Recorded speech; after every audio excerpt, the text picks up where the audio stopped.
Hello, જય શ્રી કૃષ્ણ. ઘણા સમય પછી આપણે આજે મળ્યા છીએ. ઘણા સમયથી મેં વિડીયો નથી બનાવ્યો, અને નથી બનાવ્યો એની પાછળનું એક મારું નેગેટિવ મેનિફેસ્ટેશન હતું, જે મારે તમને જણાવવાનું છે કે જેમ આપણે પોઝિટિવ મેળવીએ છીએ એવી રીતના નેગેટિવ પણ આપણે આપણી લાઈફમાં એટ્રેક્ટ કરતા હોઈએ છીએ. વધારે પડતા માણસો નેગેટિવ એટ્રેક્ટ કરતા હોય છે, અને આપણું ચેનલ જ એ સમજાવવા માટે છે કે તમે નેગેટિવ કેવી રીતના એટ્રેક્ટ કરો છો, પોઝિટિવ કેવી રીતના એટ્રેક્ટ કરી શકો, મેળવી શકો, અને તમારી લાઈફમાં તમે જેવા ઈચ્છો એવા રિઝલ્ટ મેળવી શકો, તમારી લાઈફને તમે બનાવી શકો. વિડીયો નહોતા આવતા ત્યારે અત્યાર સુધીમાં ઘણા બધા લોકોએ પર્સનલી મને કીધેલું છે કે ભાઈ તમારા વિડીયોથી અમને ખૂબ સારું રહેતું હતું, માઇન્ડસેટ ચેન્જ થવા લાગ્યો હતો, ઘણી બધી પોઝિટિવિટી હતી, ઘણો ફાયદો થયો છે. મેસેજ આવતા હતા કે નવો વિડીયો કેમ નથી આવતો, નવો વિડીયો કેમ નથી આવતો. તો એનું કારણ હું જણાવીશ પછી, પણ એ નેક્સ્ટ વિડીયોમાં. કારણ કે મારી ઈચ્છા એવી છે કે ચેનલ એટલા માટે બનાવ્યું છે પોઝિટિવિટી ફેલાવવા માટે, કે પોઝિટિવ કેમ રહેવું ને આપણી લાઈફને પોઝિટિવ કેમ બનાવવી ને કેવી રીતના પોઝિટિવ રિઝલ્ટ લઈ આવવા, આના માટે આ ચેનલ છે. તો ઘણા ટાઈમ પછી પાછી શરૂઆત કરું તો સીધું નેગેટિવ આપવું એના કરતાં પોઝિટિવ આપવું, એ મારો એમ જ એ છે, ધ્યેય જ એ છે કે લોકોના જીવનમાં પોઝિટિવિટી આવે. એટલા માટે આજે એ મેનિફેસ્ટેશન, એ વસ્તુ વિશે વાત નહીં કરીએ કે શા માટે નહોતો આવતો, એના વિશે પણ હું જણાવીશ. પણ પછી આજે એક સારી એવી સક્સેસ સ્ટોરી અને એના દ્વારા શીખવાનું છે એ જણાવીશ. અને આટલા સમયથી તમે મને યાદ કરતા હતા, તમે તમારા જીવનમાં મારી વાતોને ઉતારો છો, મને આટલું માન સન્માન પ્રેમ આપો છો, એના માટે ખૂબ ખૂબ આભાર તમારો. અને કદાચ તમારી એ વિચારસરણીને કારણે તમે એ ઈચ્છતા હશો, ઈચ્છાઓને કારણે મારે પાછો વિડીયો બનાવવાનું શરૂ કરવું પડ્યું. મને એવું લાગે છે કે આ તમારું બધાનું મેનિફેસ્ટેશન હતું. અને એક રીઝન એ પણ છે કે જો મારા કરતાં બેસ્ટ વિડીયો હિન્દીમાં, અંગ્રેજીમાં આવે જ છે, પણ આપણી ભાષા આપણને વધારે વાલી હોય, વધારે સારી રીતે ઉતરે આપણી અંદર, એટલા માટે આપણને વધારે રિલેટ કરે, મતલબ એની એ સાંભળવાની વધારે મજા આવે આપણને. અને બીજું કે આપણા જેવું જ માણસ જ્યારે કોઈ વસ્તુ મેળવી શકતું હોય અને એ શીખીને આપણને કહેતું હોય, ત્યારે વધારે આપણે એની જોડે રિલેટ કરી શકીએ, શીખી શકીએ. બાકી કોઈ મોટું માણસ છે એ કે આમ કરો આમ કરો તો આપણને ન લાગે, એમ થાય કે એનેથી થઈ ગયું. જોકે એ પણ એ જ વસ્તુમાંથી પસાર થયું હોય, પણ અત્યારે આપણને મોટું માણસ લાગે છે એટલા માટે. પણ હું તમારા જેવી જ છું, અને હું શીખું છું, વાંચું છું, શીખું છું, મારા જીવનમાં ઉતારું છું, ને એના અનુભવો તમારી જોડે શેર કરું છું. એટલે તમારા જેવું છે એટલા માટે તમે વધારે રિલેટ કરો છો, મને એવું લાગે છે. તો સીધા હવે ટોપિક ઉપર આવીએ.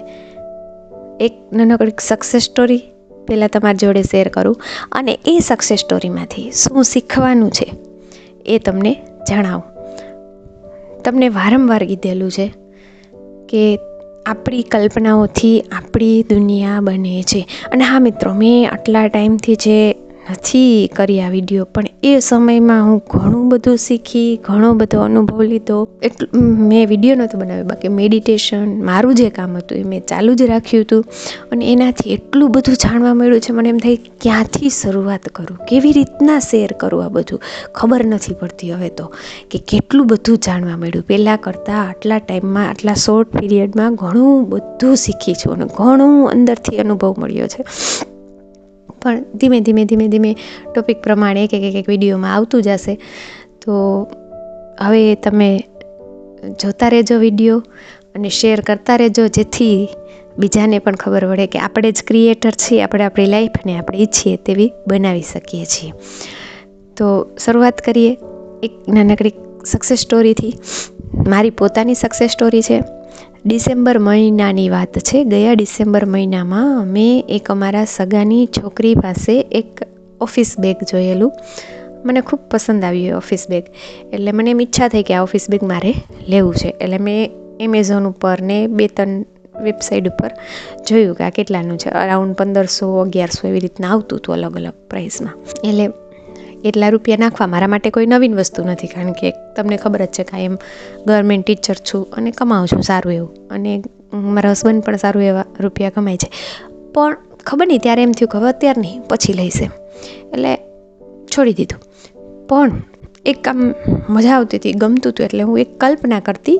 2-4 વાર મેં એવી કલ્પના કરેલી કે હું મારી ગાડીમાં મારી પાસે એ પર્સ છે, સ્કૂલે જઈ ગાડી ઊભી રાખી અને પર્સ કાઢું છું, એમાંથી સ્કૂલની ચાવી કાઢું છું, ગાડીની ચાવી રાખું છું, મતલબ એનું ચેન ખોલવું, એના 2 છોટાને અનુભવવું, આ બધું મેં 2-4 વાર કલ્પના કરી, વિઝ્યુલાઇઝ કર્યું. બસ 2-4 વાર કર્યું પછી હું ભૂલી ગઈ પર્સ વિશે, કે પર્સ લેવું છે. ફેબ્રુઆરીમાં જાન્યુઆરીના એન્ડમાં કે ફેબ્રુઆરીમાં મારા હસબન્ડને એક ટ્રેનિંગ આવી, અને એ ટ્રેનિંગમાં સેમ એના જેવા જ બેગ આપવામાં આવ્યા. અને અમારી કારમાં બેગ હતું.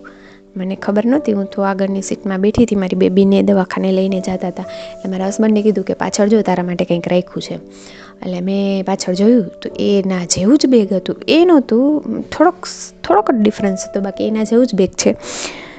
તો મને એમ થયું, આવું સરસ બેગ તમને ક્યાંથી? તો એ કે તારા માટે લીધું છે. એમ મજાક કરતા હતા. એમ ખરેખર એમને ટ્રેનિંગમાંથી એવું બેગ આપવામાં આવ્યું હતું.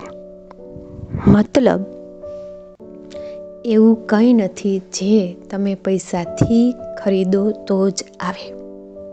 કોઈ પણ વસ્તુ મેળવવા માટે ખાલી રૂપિયાની જ જરૂર હોતી નથી. જેમ મેં જો 1100 રૂપિયા 1500 રૂપિયા નાખીને ત્યારે મગાવી લીધું હોત તોય આવત, પણ મેં થોડુંક છોડી દીધું કે પછી મગાવીશ એમ વિચારીને જવા દીધું, તો વગર પૈસાએ પણ આવી ગયું એ બેગ.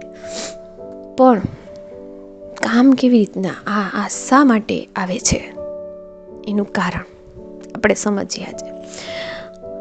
આપણી આ દુનિયા છે એ કલ્પનાઓથી બનેલી છે.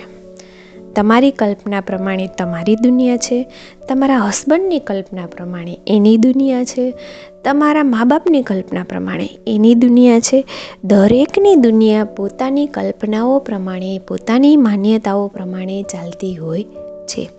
અને એવું કહેવામાં આવે છે કે ધ બુક ઓફ કબેલિયન કરીને હાર્મેટિઝમની શિક્ષણ પદ્ધતિ છે, એમાં નેવિલ ગોદાર્ડ, આપણે અહીંયા હિન્દુ સંસ્કૃતિના જે બુક્સ છે, ગ્રંથો છે, એમાં પણ કીધેલું છે કે આ બધું ભ્રમ છે, માયા છે, કલ્પના છે.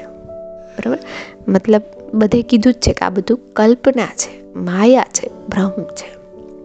આપણે જે જોઈએ છે ને બધા આપણા ભ્રમ છે, માયા છે, કલ્પના છે. આપણું જીવન છે કલ્પના છે.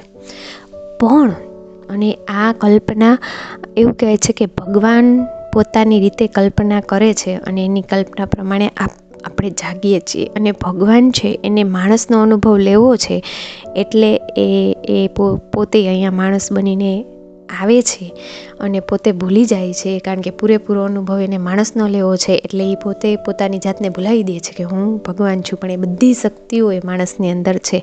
મતલબ કે તમારી અંદર એ પ્રભુ પરમ તત્વએ શક્તિઓ આપેલી છે કે તમે પણ ક્રિએટ કરી શકો છો, તમે પણ બનાવી શકો છો, તમારા જીવનને જેવો ધારો એવું બનાવી શકો છો. કેના દ્વારા? તો કે તમારી કલ્પનાઓ દ્વારા. કલ્પના વગર આપણું જીવન નથી, પણ આપણે અજાણતા કલ્પનાઓ કરીએ છીએ. બાળક જન્મે છે ત્યાર પછીથી એના સબકોન્શિયસ માઇન્ડમાં એની ફિલિંગ્સ પ્રમાણે એનું માઇન્ડ ઘડાય છે, અને કલ્પનાઓ છે, ફિલિંગ્સ આપે છે, વિચારો છે, ફિલિંગ્સ આપે છે. આપણે જ્યારે પણ વિચાર કરતા હોઈએ છીએ કોઈ પણ વસ્તુ વિશે, તો તમારે નોટિસ કરવું, તમને એના ચિત્રો ધીમે ધીમે દેખાવા લાગે છે. એ ચિત્રો દેખાવા એ કલ્પના છે. તો ક્યારેક એવું બને છે કે આપણે જે ઈચ્છીએ છીએ એની કલ્પના કરીએ છીએ, આપણને નથી મળતું. એનું કારણ શું? તો એનું કારણ એ છે કે કલ્પનાઓ ખાલી વિચારી લેવાથી સાચી પડતી નથી. તો આપણે મરી જઈએ, સમજાણું? તો દુનિયાનું આખું બેલેન્સ બગડી જાય કે વિચારવાથી સીધું થઈ જતું હોય તો. કારણ કે માણસ તો ઘડીક વારમાં સારો વિચાર કરે ને ઘડીક વારમાં નબળો વિચાર કરે, તો ઉથલ પાથલ થઈ જાય ને જીવનમાં. એટલા માટે અમુક નિયમો, અમુક સમય લાગે, એના માટે અમુક વસ્તુઓ જોઈએ. જેવી રીતના તમે કલ્પના કરો ત્યારે કલ્પનાને જો તમે પૂરેપૂરી ફિલિંગ સાથે કરો ત્યારે એ સાચી બને છે.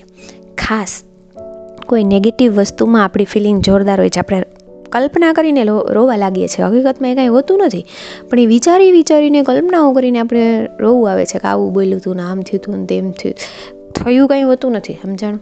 તમને કોઈએ એક શબ્દ કીધો, એના ઉપરથી તમે આગળનું કેટલું એ બધું વિચાર લીધું અને એની કલ્પનાઓ કરી લીધી, અને કલ્પનામાં તમે એટલા દુઃખી થઈ ગયા કે તમે રોવાઈ લાગ્યા રીતસર. તો મતલબ તમે તમારી એમાં ફિલિંગ્સ મૂકી છે.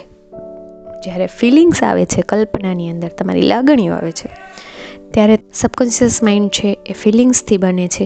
જ્યારે તમે કલ્પના કરો છો એની અંદર તમે ફિલિંગ્સ આપો અથવા તો 5 સેન્સીસનો ઉપયોગ કરો, મતલબ કે તમે ટચ કરો, જોવો, સૂંઘો, સ્વાદ લ્યો, સાંભળો, ત્યારે એ વસ્તુ સબકોન્શિયસ માઇન્ડ સ્વીકારે છે, હકીકત માની લે છે, અને એ સબકોન્શિયસ માઇન્ડ છે પરમ તત્વની આપણી પાસે શક્તિ છે જે હકીકતમાં બનાવે છે. અથવા તો એ સબકોન્શિયસ માઇન્ડને ઘણા લોકો આત્મા પણ કહે છે કે જે આપણી આત્મા છે, જે પરમ તત્વ જોડે જોડાયેલી છે, એ આ બધું બનાવે છે. મતલબ આપણે સબકોન્શિયસ માઇન્ડમાં મૂકવાનું છે. સબકોન્શિયસ માઇન્ડમાં કેવી રીતના મુકાય છે? તો એની સિસ્ટમ છે, કલ્પનાઓ દ્વારા, અફર્મેશન દ્વારા બધી વસ્તુ મુકાય છે. તો મેં ખાલી પર્સ જોઈએ છીએ એવી કલ્પના કરી લીધી હોત કે મારે પર્સ જોઈએ છે, વિચારી લીધું હાલો આવું પર્સ, પણ બીજું એટલું વિચારીને મૂકી દીધું હોત તો ન આવત. પણ મેં કલ્પના કેવી કરી હતી? 5 સેન્સીસમાંથી 2-3 સેન્સીસનો ઉપયોગ કર્યો. મેં શું કર્યું હતું કે હું એવી કલ્પના કરતી હતી કે હું ગાડી લઈને જાઉં છું, મેં ગાડી ઊભી રાખી છે, મેં પર્સ કાઢ્યું, પર્સનું ચેન, મતલબ મેં મારું ટચ છે એને વાપરી, એક સેન્સ છે આપણી, એક ઇન્દ્રિય છે સ્પર્શેન્દ્રિય, એને મેં વાપરી કે ચેન, પછી તો કે જોવું, બરાબર, જેનાથી આપણને જ્ઞાન થાય. તો હું એ જોતી હોઉં મારી કલ્પનામાં કે હું ચેન ખોલું છું, એમાં મૂકું છું, આ લઉં છું, તો એ મેં મારી ઇન્દ્રિયોનો ઉપયોગ કર્યો એમાં. એટલે મૂવમેન્ટ આપ્યું, હલનચલન આપ્યું. મારી કલ્પનામાં મેં શું કર્યું? હલનચલન આપ્યું. આપણી કલ્પનાઓમાં હલનચલન આપવું, લાગણીઓ આપવી, મૂવમેન્ટ આપવું ખૂબ જ જરૂરી છે, અને આપણી જ્ઞાનેન્દ્રિયોનો ઉપયોગ કરવો પણ જરૂરી છે. કદાચ એક વખતમાં આપણાથી એ ન થાય, મારાથી થઈ જાય છે, કારણ કે ગોડ ગિફ્ટ માણસો હોય અમુક એવી રીતના મને એવું લાગે છે કે હું ગોડ ગિફ્ટેડ છું, કે મારે આંખો બંધ ન કરવી પડે. એમને વિચારતા હું એટલી ઊંડી કલ્પનાઓમાં હોઈ જાઉં છું કે જ્યાં હું મારી લાગણીઓ, મારી પાંચેન્દ્રિયનો ઉપયોગ કરી શકું છું. બરાબર? તો ઘણાથી ન થતું હોય તો એ વસ્તુ પ્રેક્ટિસથી આવે છે. પ્રેક્ટિસ કરો ને એટલે થાય. અને 5 સેન્સીસનો ઉપયોગ ન થતો હોય તો, કોઈને ટચ ન થતો હોય, કોઈ સાંભળતું હોય, કોઈ બોલતા હોય, એ રીતે પણ થાય. પણ એક જ વસ્તુ યાદ રાખવાની છે કે મેં જે રીતે કલ્પના કરી અને મારી પાસે પર્સ આવ્યું, એવી રીતના મોટામાં મોટી વસ્તુ અને દુનિયામાં નાનાની નાની વસ્તુ કલ્પનાથી જ આવે છે. તમે જેવી કલ્પના કરો છો એવું તમારી અંદર આવે છે. બસ દ્વંદ્વ ન હોવું જોઈએ. મતલબ તમે કલ્પના કરો છો દરરોજ આ વસ્તુની, પણ પછી એના નેગેટિવમાં એટલું બધું વિચારો છો તો સબકોન્શિયસ માઇન્ડ બિચારું કન્ફ્યુઝ થાય છે કે શું કરવાનું છે. તો જ્યારે તમે કલ્પના કરો છો કે મને જોબ મળી ગઈ છે, અને પછી તમે બારે વાતો કરો છો, જોબ લેવી ખૂબ અઘરી છે, મારી પાસે જોબ નથી, હું શું કરીશ, પૈસા નથી, હું એટલો હોશિયાર નથી કે મને જોબ મળે, આવા વિચારો હોય, આવી તમારી વાતો હોય, ત્યારે એ જોબ આવવી ખૂબ જ અઘરી છે. તો એના માટે કાં તો એ વસ્તુને સાવ ભૂલી જાઓ કલ્પનાઓ કરીને આખો દિવસે, અથવા તો એવી વાતોને ટાળવાની માટે ઊંધા અફર્મેશન બોલો કે જોબ લેવી ઇઝી છે, બધી જોબ માટે એટલા ભણેલા હોવા જરૂરી નથી, હું મહેનત કરું તો હું એ આવી શકું છું, હું એટલો ટેલેન્ટેડ છું, મારી અંદર પરમ તત્વની શક્તિ છે, ભગવાને મને સૌથી અલગ બનાવ્યો છે, અને દરેક માણસ પાસે આ શક્તિ છે, મારી પાસે પણ આ શક્તિ છે, બસ મારે એનો ઉપયોગ કરતાં શીખવાનું છે. બીજું, તમે એ રીતે માઇન્ડને વિચારતું કરવા માટે મેડિટેશન ખાસ મહત્ત્વની વસ્તુ છે મિત્રો. મેડિટેશનમાં રેગ્યુલર રહ્યો. જેણે ચક્રા શીખવું છે, હું તમને 2 હાથ જોડીને વિનંતી કરું છું કે મહેરબાની કરીને ચક્રા કરો, મૂકી ન દો. થોડુંક અઘરું છે, થોડોક ટાઈમ અઘરું લાગે, 15-20 દિવસ, પણ પછી અઘરું નહીં લાગે. તમને ટેવ પાડો, અને 3 મહિના એવું વિચારો કે મારે કાંઈ મેળવવું જ નથી, મારે ખાલી મારા માઇન્ડને રિપ્રોગ્રામ કરવું છે. આટલું વિચારીને 3 મહિના સુધી કોઈ રિઝલ્ટને જોયા વગર, કાંઈ પણ ચેક કર્યા વગર, જસ્ટ તમે મેડિટેશન કરો, અફર્મેશન બોલો જે તમારે કરવું છે એના વિશે, વિઝ્યુલાઇઝ કરો દરરોજ સવારે, સાંજે, બપોરે, જ્યારે ટાઈમ મળે. થોડીક નીંદર વધારે કરો, માણસો જોડે કોન્ટેક ઓછો રાખો, વોટ્સએપમાં, મતલબ બહુ ઓછા કોન્ટેકમાં થઈ જાઓ બધાથી, જેથી કરીને બધાની નેગેટિવ વાતો આપણી અંદર આવે નહીં. બરાબર? આ રીતનું તમે આખું તમારું શેડ્યુલ બનાવો અને 3 મહિના પછી તમને એનું રિઝલ્ટ મળશે. કારણ કે 20, 25, 30 વર્ષોથી આપણે આપણા માઇન્ડને નેગેટિવલી પ્રોગ્રામ થઈ ગયું છે. આપણું માઇન્ડ આપણે નથી કર્યું, સમાજ, આપણા માતા પિતા, એ લોકોનો કોઈનો વાંક નથી. જે જેવું માને છે એવું બધું સમજાવે છે. પણ હવે આપણે જાગ્યા છીએ, તો જાગ્યા છીએ ત્યાંથી સવાર, તો હવે આપણે આપણા માઇન્ડને પ્રોગ્રામ કરવું છે પાછું. તો પ્રોગ્રામ કરવા માટે થઈ અને 3 મહિના આપો, માત્ર 3 મહિના. 3 મહિના આપો અને રેગ્યુલર એક દિવસ પણ મિસ કર્યા વગર રેગ્યુલર મેડિટેશન કરો, રેગ્યુલર અફર્મેશન બોલો 10-15 મિનિટ, રેગ્યુલર ગ્રેટિટ્યૂડ કરો, રેગ્યુલર વિઝ્યુલાઇઝ ખાસ કરો, કલ્પનાઓ ખાસ કરો. આખો દિવસ તમારી કલ્પનાની દુનિયામાં રહ્યો. નિંદર કરો, સારી એવી નિંદર લ્યો. જ્યારે સૂવો ત્યારે મહત્ત્વની વસ્તુ છે, જ્યારે પણ સૂવો ત્યારે તમારી કલ્પના કરો અને અફર્મેશન સાંભળતા સાંભળતા સૂવો. તમારું માઇન્ડ જરૂર રીપ્રોગ્રામ થશે ને થશે જ. પણ એટલો ટાઈમ આપવો અને એટલું કન્સિસ્ટન્ટ શિસ્ત પાલન સાથે કરવું ખૂબ જ જરૂરી છે. ડિસિપ્લિન ખૂબ જ જરૂરી છે. ત્યારે તમે જે ઈચ્છશો એ બધું જ તમારી લાઈફમાં તમે સમજી શકશો કે yes, I M the creator. યાદ જ રાખવાનું છે કે તમે જ ભગવાન છો, તમારી લાઈફના તમે જ ક્રિએટર છો, તમે જ તમારા જીવનને બનાવો છો. એ સારું છે કે ખરાબ છે, તમે જ બનાવ્યું છે. હવે તમારી અંદર જ પાવર છે જેને તમે બદલાવી શકો. બારે કોઈ વ્યક્તિ એના માટે જવાબદાર નથી. એકવાર જવાબદારી સ્વીકારો, હિંમત કરો કે તમે એ સ્વીકારવા તૈયાર થાવ કે હા, મેં કર્યું છે અને હવે હું આને બદલાવીશ. અને પછી જુઓ તમારી લાઈફ કેવી બદલે છે. યાદ રાખો મિત્રો, ડોન્ટ બી જસ્ટ લિસનર. ખાલી સાંભળનારા ન બનો, બી અ ડુઅરર, કરનારા બનો. મારી વિડીયો સાંભળીને મૂકી ન દો. આજથી નિર્ણય લો કે 3 મહિના માટે મારે જરૂર આ કરવું છે અને મારું જે એમ છે, મારું જે લક્ષ્ય છે, મારે જે જીવનમાં બદલાવવું છે એ હું બદલાવીને જ રહીશ. એક તો હું મારું માઇન્ડ બદલાવીશ. પ્રોબ્લેમ તમારા માઇન્ડમાં છે, તમારા વિચારોમાં છે. બારે ક્યાંય કોઈ પ્રોબ્લેમ છે જ નહીં. અને બીજું કોઈ બદલાવી નહીં શકે. તમારા સિવાય કોઈ બદલાવી શકશે નહીં. જો તમારી મેનિફેસ્ટેશન આવવામાં, તમારી ઈચ્છાઓ પૂરી થવામાં જો કોઈ પણ અડચણ છે તો એ તમે પોતે છો, એ સિવાય કોઈ નથી. યાદ રાખવાનું છે.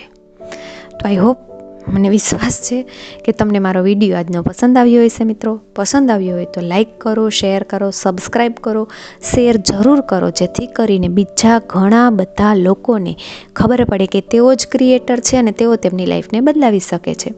તો આ તમે પણ એક પ્રકારની મદદ કરો છો બીજાને. તો શેર કરી મારી અને બીજાઓની હેલ્પ કરો. Thank you.